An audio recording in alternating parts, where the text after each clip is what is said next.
What's going on, everybody? And welcome back to College Football Red Zone, where we're taking a holistic look at all 138 FBS programs entering this season, and gonna be one of the more fascinating teams to talk about in the Big 12 in this alliteration of the First Look series. As today we are going to be talking about the Oklahoma State Cowboys, who do come in as my 55th ranked team in all of college football entering this season. So it's going to be a very fun conversation. I think it's going to end up being a very spirited like conversation. I think it's going to be the word that I'm looking for here as we dive into things about the Oklahoma State Cowboys. So hopefully you guys are excited about this as I am. And if you are, make sure you go ahead and do a couple of things for me real fast. Go ahead and hit that like button and go ahead and hit that subscribe button as well. If you do happen to be brand new to the channel, and so let's not waste any more time here. Let's talk about this Oklahoma State football team, shall we? And let me say this off the top for Oklahoma State. I think that this is going to be a very vastly improved football team compared to what Oklahoma State was last year. While I thought that Mike Gundy should have had the opportunity to finish the season out because of everything that he has done for that program and for that university as a whole over the course of the last 15 to 20 years. And even further than that, if you want to talk about his playing days, at the same time, though, watching that Oklahoma State football team play in 2025, understood why they ended up pulling the trigger when they did in order to get this coaching search going. And so now comes in Eric Morris, who comes in as one of the most successful and most tenured head coaches in the history of Oklahoma State football. And Eric Morris, you want to talk about him bringing his Louis Vuitton luggage. He absolutely brought his Louis Vuitton luggage. What he did was he took his North Texas team, and that North Texas team had an absolutely incredible season last year. Had them ranked in the top 25, and I thought they should have still stayed ranked in the top 25, even after that conference championship game. So they had that incredibly successful year at North Texas, where it led to a 12-2 overall record and a trip to the American Conference Championship game, and basically brought that over with him to Oklahoma State because many of his key players that he brought in from the transfer portal were from that North Texas team that he was coaching at last year, right? Whether it's, we got to talk about the obvious here. We got to talk about that big three of the North Texas offense, right? Drew Mustamaker, zesty for Mesty, and arguably the best quarterback that was in the transfer portal last year. Here at Oklahoma State, he falls Eric Morris over to Stillwater, also brings some of his favorite weapons as well, whether it be Caleb Hawkins at the running back position or Wyatt Young at wide receiver as well. And on top of that, a few other guys like a Miles Coleman, the wide receiver core that started in North Texas is essentially here at Oklahoma State, right? But it was not just those guys that they brought in. There was also a couple of other intriguing pieces that they brought in that I think are going to be stars or could be stars as well. Is going to make this Oklahoma State team really excited to watch this upcoming season. Whether it be a Justin Bullock out of Illinois. I think Justin Bullock is going to have some some really good play potential here, and I think that was a really good pickup for this Oklahoma State football team, as was Chris Barnes, another wide receiver that comes from Wake Forest and joins this Oklahoma State football team as well. And so realistically, this is going to be a very deep wide receiver room. I think you have 5 wide receivers here that are good enough to be starters at a decent chunk of Power 4 programs, not just from those 3 guys that I've been talking about, but also an Isaiah Polk from Akron as well, and then a Miles Coleman, who neither of those guys had the same amount of success as a Wyatt Young or a Justin Bullock or a Chris Barnes. But I mean, those guys can absolutely play as well and were productive at their previous stops too. And I kind of feel the same way about this running back position too as well. I mean, not just Caleb Hawkins. Caleb Hawkins is going to be that lead running back in the Oklahoma State backfield. But realistically, they could go 3 deep at the running back position too. Trey Page from Tarleton State. He had a big year for the Texans last year, putting up over 800 yards rushing and 7 touchdowns. William Mason, you could feel the same way as well at Central Oklahoma. He had over 700 yards and 5 touchdowns there too, so they can go deep in terms of what they have going on with their with their running backs as well. So it just leads to I think this offense is going to be a pretty good offense from a skill perimeter type of situation. And even like their linebackers and their secondary, if you want to go into the defensive side of the ball, they've completely transformed their linebacker room, bringing in four different linebackers that played meaningful football last year is here in this room. So they're going to have a nice rotation of linebackers that they're going to be able to work off of, whether it's a Ethan Wazowski, who was, again, from that North Texas football team, or whether it be from a guy like an Isaiah Chisholm from UCLA, 84 tackles, two forced fumbles last year as well. And then the defensive secondary, that entire secondary from North Texas came over to Oklahoma State as well. And these were guys that were playmakers. And three of the guys that they brought in from that North Texas secondary had multiple interceptions last year as well. And so there was some questions about why I felt that this North Texas team was going to take a step back when I put out my post-screen American Conference rankings over on Twitter.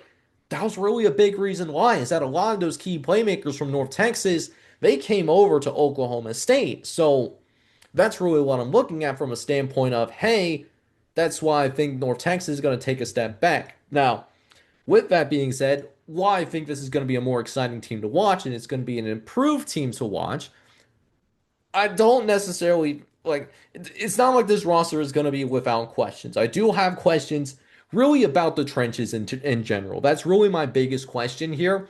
They did end up losing a Sir Green from Northwestern, who was a starting caliber offensive tackle for Oklahoma State last year. Now the Northwestern Wildcats and what they portaled in on that offensive line, you're not as sure about, to be honest with you. Guys that weren't didn't necessarily stand out to me when I was looking into this Oklahoma State portal class, as well as what they managed to retain, just that was left over from last year's team, which, to be honest with you, really isn't very much at all.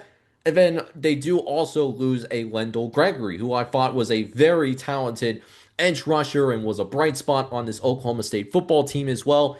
Is going to stay in the Big 12. He goes over to Kansas State. They did bring in like Kevion Holston, who transfers from North Texas, and he was solid in North Texas with 5 sacks, but he wasn't someone that had the same kind of impact that a Wendell Gregory had, even though Wendell Gregory was overall playing higher level competition than Kevion Huddleston had at North Texas playing in the American. And so it really leads into the crux of why I think this team is going to be an improved football team in comparison to last season. And I think it's going to be an exciting football team to watch, especially with that passing attack. My word, are they going to be incredibly fun to watch. I also want to pump the brakes in terms of it being that dramatic jump. Because when I look at this North Texas football team, you have to basically like this is essentially North Texas, right? That's really what a lot of these players came from, and so you have to think about what North Texas did last year. I talked about that 12-2 overall record, but in two of those three games that they played in, San Diego State, they did win the bowl game in a absolute classic of a shootout, one of the more entertaining bowl games that they played in.